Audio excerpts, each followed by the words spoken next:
So this book came out around 9 years ago. What on earth did we ever do without it?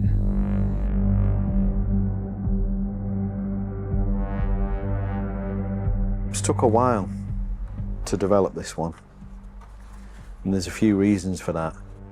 Well, I had motivation to do it. It was just having time to do it because we have had so many other projects on the go.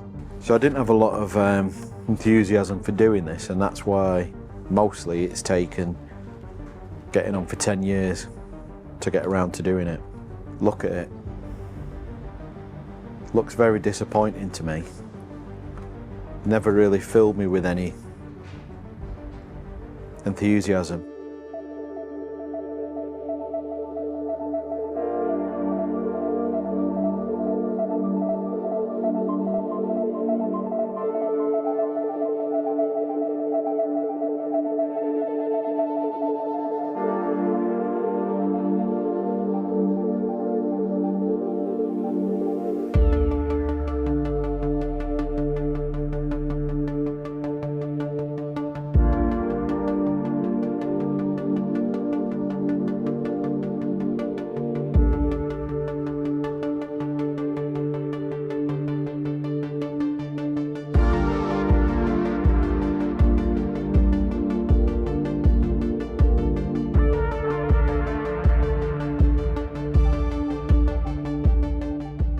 Ten years ago, it was stormtroopers and main characters, and I don't think people were necessarily ready for a helmet like this. Back when we did the first Biker Scouts, this was in the same auction. I think it might have been a year to 18 months later, the guy that bought it in the auction contacted us and said, I've got this helmet, I'm not going to do anything with it. This is the genesis. This is where the helmet begins. If anyone's in doubt as to the lineage or the origin of it, bingo, here it is. Let's talk a little bit about where the mold come from. Obviously, it's from that original helmet. We take an impression out of the helmet, which is this. Then we test it. Because the helmet is trimmed, we need to add the extra on to give it the seal to vacuum form it. So we've taken an impression straight out of the helmet. Then we build it all up to the shape that we want, so that obviously we can get that seal to vacuum form the plastic on. Then from there we go to we make a production mold, which is a high temperature vacuum forming mold. So here you can see the rubber mold and the tool that we created, which is what you see here. Both high temperature, they're just different methods. I think we ran out of one, so we just used the other one that we had on hand. Just different ways of creating a high temperature tool that's going to last easily the length of this run. And then at that point, we will just put these away as masters. That will go in there. That'll get screwed down to our board again, put that away nice and safe. But this is what it will create. Our halves to create the helmet.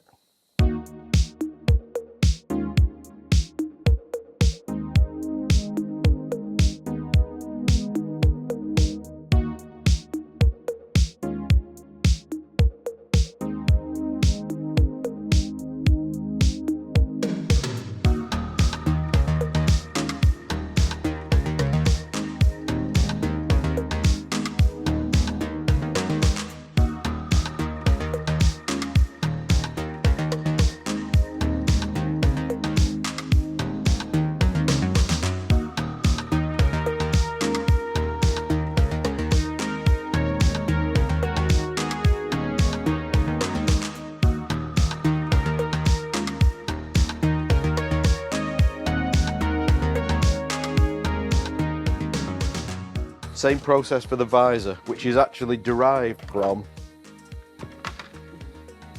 the Scout Trooper hump. So this is the hump off the armour, and they have basically slightly modified it to create the visor shaped, which we create in clear and in solid for the framework.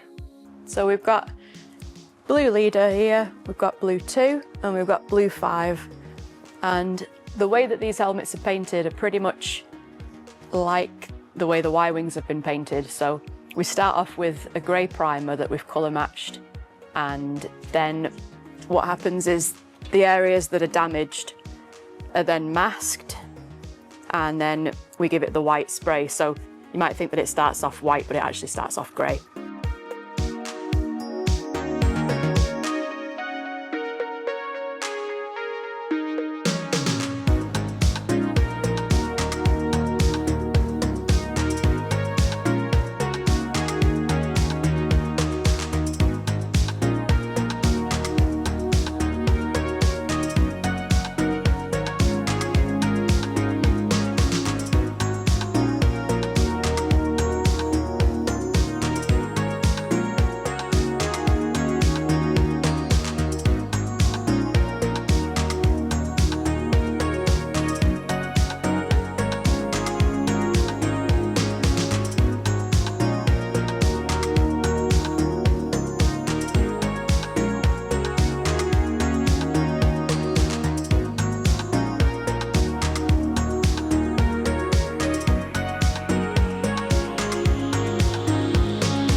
It's then down to researching all the Greeblies and finding all those from the research images.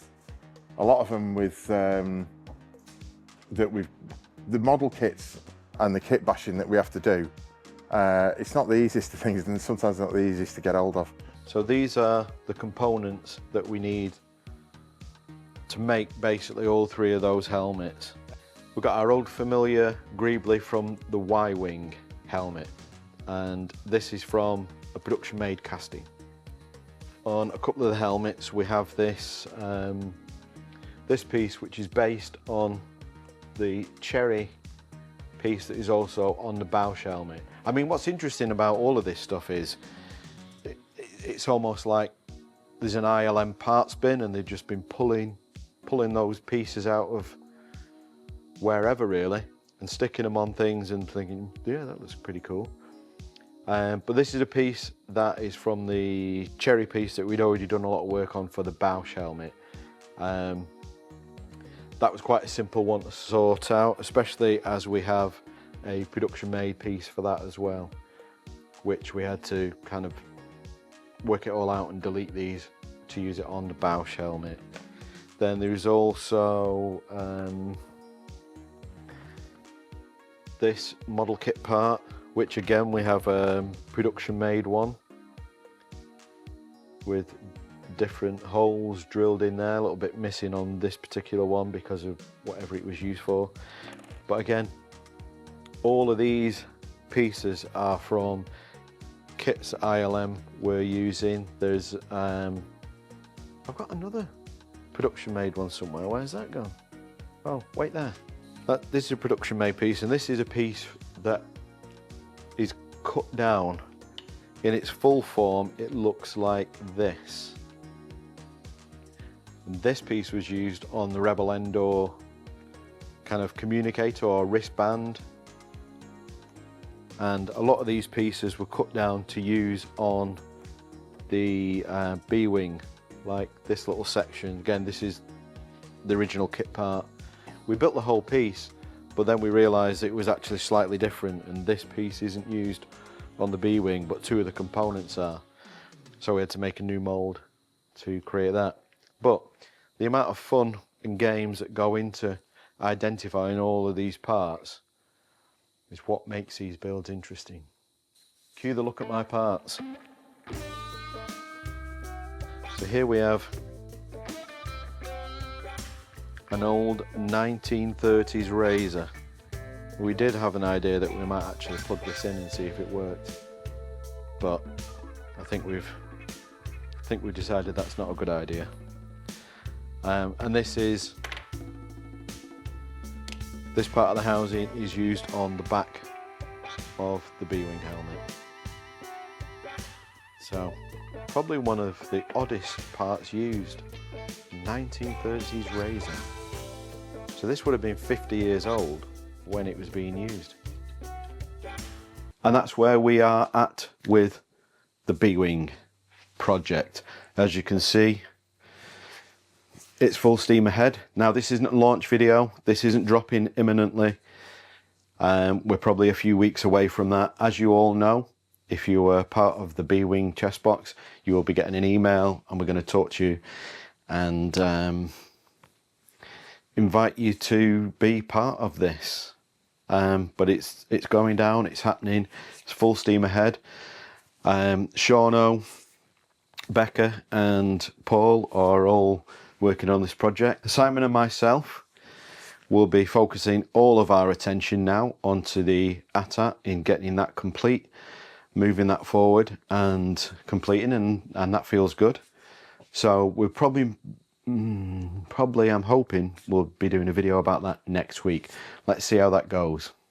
I would like to take this opportunity to say a big thanks to everybody who has helped with the research and development on this project. There are people who don't want to be named, who have helped in ways that we can't explain. And there has been our steadfast A-wing, B-wing and Y-wing. I'm going to call him an expert. He probably wouldn't call himself that, but he is an aficionado on all of those things, Mr. Frank Horsendahl. Thank you again, Frank, for your immense assistance with this project. All of those people, without them, this would not be a reality. That's what I love about this community.